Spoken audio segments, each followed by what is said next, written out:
असांखे ख़बर बि आहे त व्याज जो केॾो वॾो गुनाह आहे, पर सको मुवहिद थी करे बि व्याज छॾण जे लाइ तयारु न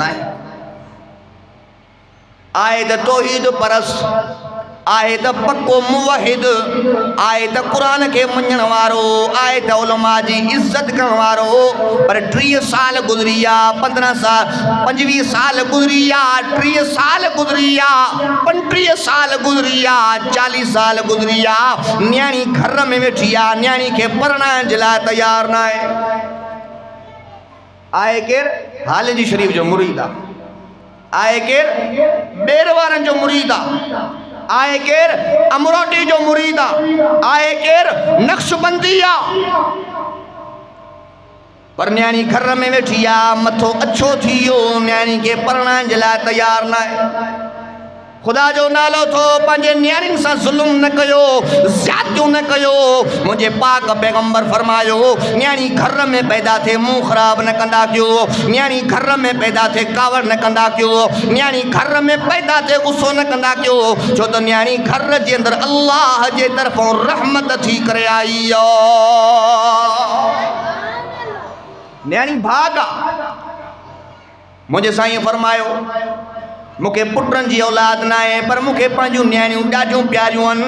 मुंहिंजे साईं जी न्याणीअ मां फातिमा, जंहिंजे लाइ मदीने वारे साईं फरमायो फातिमा तो बिज़्ज़तुम मिन्नी, फातिमा तो बिज़्ज़तुम मिन्नी, फातिमा तो बिज़्ज़तुम मिन्नी, फातिमा तूं मां मुहम्मद जे जिगर जो टुकड़ो आहे। सुभान अल्लाह ई नथा कयो।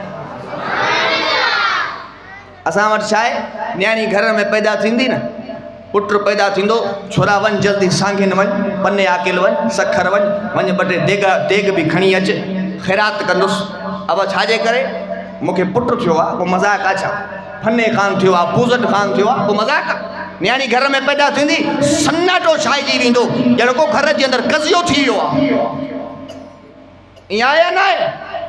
पुट पैदा थो थिए त हमरा जलसो थो कराए, न्याणी पैदा थी थिए मिठाई बि नथो विराए, पछाड़ी तोशा बि नथो विराए। यार कुझु ॻाल्हियूं हक़ जूं कंदियूं हलां, हूअं बि सभु मुवहिद हो, सभु दीनदार हो, तव्हां इहे सभु ईसा मूसा वारा वाइज़ ॿुधियूं वेठा हो। कुझु हक़ वारियूं ॻाल्हियूं ॿुधाईंदो हलां, पोइ खणी ॿिए दफ़े न घुराइजो, मसइलो न आहे।